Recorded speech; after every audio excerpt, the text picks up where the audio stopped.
Israel जो कि यहूदियों की एक नापाक और काबिज रियासत है, इसने पिछली सदी से अब तक कई लाख मुसलमान मर्द, औरतों और बच्चों को मौत के घाट उतार दिया है और ये काम इसने बगैर किसी रोक टोक के किया है और ये मुसलसल मुस्लिम कंट्रीज को टारगेट करता आ रहा है और एक एक करके इन तमाम मुस्लिम कंट्रीज में खून की नदियां बहा रहा है।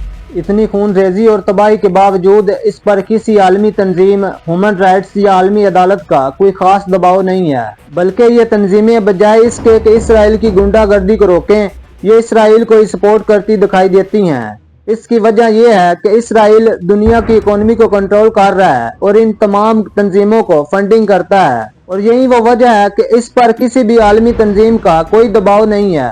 नाजरीन, अगर मैप में इसराइल का नक्शा देखें तो आपके सामने ये मुस्लिम कंट्रीज में घिरा हुआ है। इसके इर्द गिर्द यमन, मिस्र, उर्दन, फलस्तीन, इराक, शाम जैसे मुस्लिम कंट्रीज हैं। तो अब सवाल ये पैदा होता है कि इतने बड़े मुस्लिम ब्लॉक में ये किस तरह से मुसलमानों का कत्लेआम कर सकता है और इसराइल की इस खूनरेजी को रोकने में दूसरे मुस्लिम कंट्रीज इन्वॉल्व क्यों नहीं होते। ये एक ऐसा सवाल है जो हम सब को परेशान करता है। और अब इसने ईरान पर हमला किया है, जबकि ईरान इसराइल से काफी दूर है और सेंटर में इराक और शाम जैसे मुस्लिम कंट्रीज हैं। तो सवाल ये पैदा होता है कि इसराइल ईरान पर डायरेक्टली हमला कैसे कर सकता है और ईरान पर हमले के लिए इसराइल को उर्दन, इराक और शाम की सरहद पार करके हमला करना होता है। तो ये सब मिलकर इसराइल को खत्म क्यों नहीं कर देते। इसराइली हमले के बाद ईरान ने जो रिस्पॉन्स दिया है वो आप सब के सामने है। इसराइल और अमेरिका को यहाँ से भागना पड़ा। तो अब सवाल ये पैदा होता है कि ईरान अगर इसराइल को रिस्पॉन्स ना करता और इसराइल ईरान में तबाही मचा देता और ये किस तरह से पाकिस्तान के लिए खतरा हो सकता था। इन तमाम सवालात के जवाब के लिए वीडियो को आखिर तक देखें।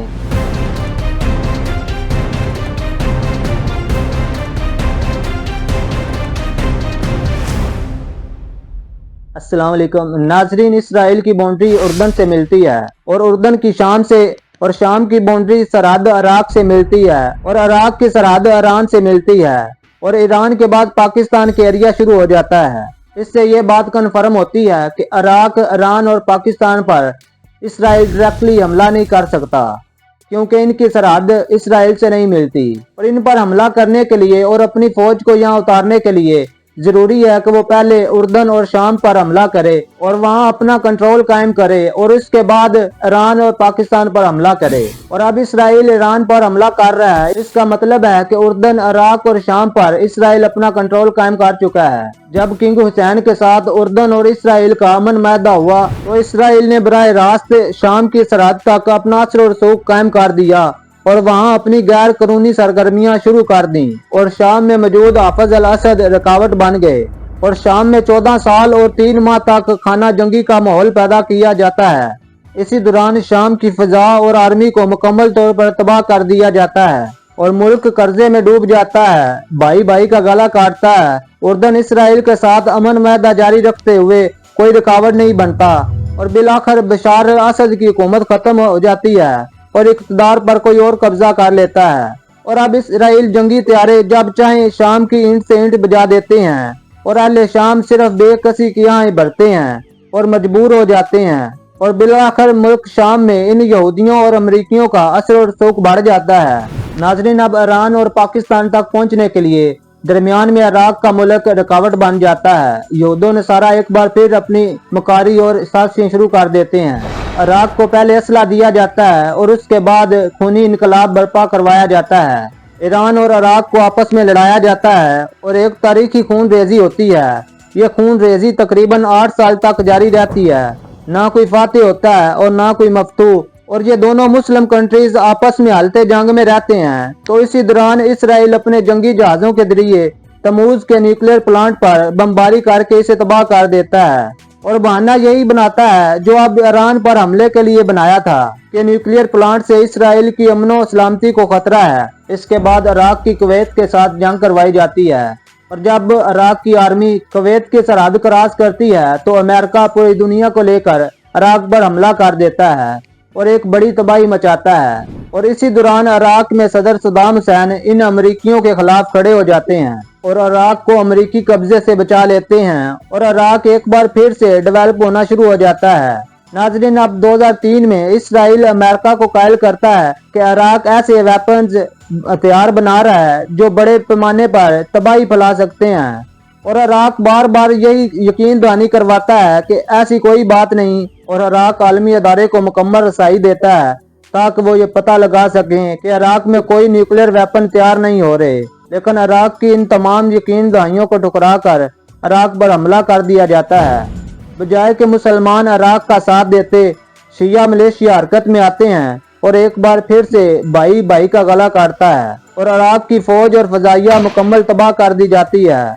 सोने के तमाम ज़खायर लूट लिए जाते हैं और सदर सदाम हुसैन को तख्तादार पर चढ़ा दिया जाता है। तो नाजरीन, इस तरह अब इसराइल की ईरान तक मुकम्मल रसाई हो जाती है और दरमियान में कोई ऐसा मुल्क नहीं रह जाता जिनसे इसराइल को खतरा हो। और अब इसराइली त्यारे जब चाहें उर्दन, शाम और इराक के ऊपर से परवाज कर सकते हैं और बमबारी कर सकते हैं, और उनको रोकने वाला कोई नहीं। और यूं 12 जून 2025 का दिन आता है जब इसराइल बगैर किसी रुकावट के ईरान के न्यूक्लियर प्रोग्राम पर हमला कर देता है और ईरान के अहम जर्नैलों और साइंसदानों को उनके बच्चों के सामने कत्ल कर दिया जाता है। और इसराइल की जानब से धमकी दी जाती है कि ईरान पर उस वक्त तक हमले जारी रहेंगे जब तक ईरान का मुकम्मल न्यूक्लियर प्रोग्राम खत्म नहीं हो जाता।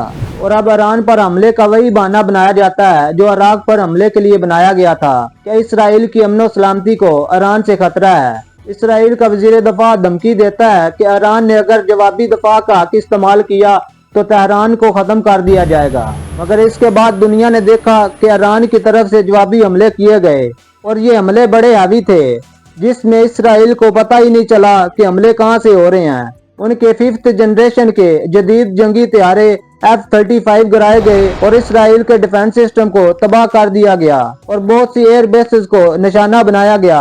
ईरान के इस जवाबी हमले ने मुसलमानों में एक खुशी की लहर पैदा कर दी, मगर इसके बाद अमेरिका इस जंग में इन्वॉल्व हुआ और उसने ईरान पर हमला कर दिया। और ईरान ने जवाबी कार्रवाई में अमेरिकी अड्डे जो कतर, कुवैत, इराक, शाम और सऊदी अरब में थे सब तबाह कर दिए। नाजरीन, अब जरा तसव्वुर करें कि खुदा न खास्ता, अल्लाह न करे, अगर ईरान भी इसी तरह तबाही का शिकार हो जाता है जिससे इराक और शाम हुए हैं तो फिर क्या होगा। तो इसका जवाब आप कमेंट सेक्शन में बताएंगे। लेकिन मेरे ख्याल से इसराइल के 200-400 जंगी तैयारे पाकिस्तान पर हमला करेंगे और पाकिस्तान में मौजूद अहदाफ को निशाना बनाएंगे और इंडियन सरकार इसराइल के साथ मिल जाएगी और पाकिस्तान इन दोनों दुश्मनों के दरमियान अकेला लड़ता रहेगा। अमेरिका और इसराइल एक बार फिर से ईरान पर हमला करेंगे और पाकिस्तान को चाहिए कि ईरान का साथ दे और ईरान के साथ मिलकर इसराइल को खत्म कर दे। ईरान और दूसरे मुस्लिम कंट्रीज के साथ खड़ा रहे, लेकिन इस तरह खड़ा ना हो जिस तरह वो 80 साल से कश्मीर के साथ खड़ा है। आपके ख्याल में पाकिस्तान ने ईरान इसराइल वार में ईरान की मदद की है या नहीं, इसका जवाब आप कमेंट सेक्शन में बताएंगे। और आज के लिए इतना ही, मिलते हैं नेक्स्ट वीडियो में। अल्लाह हाफिज।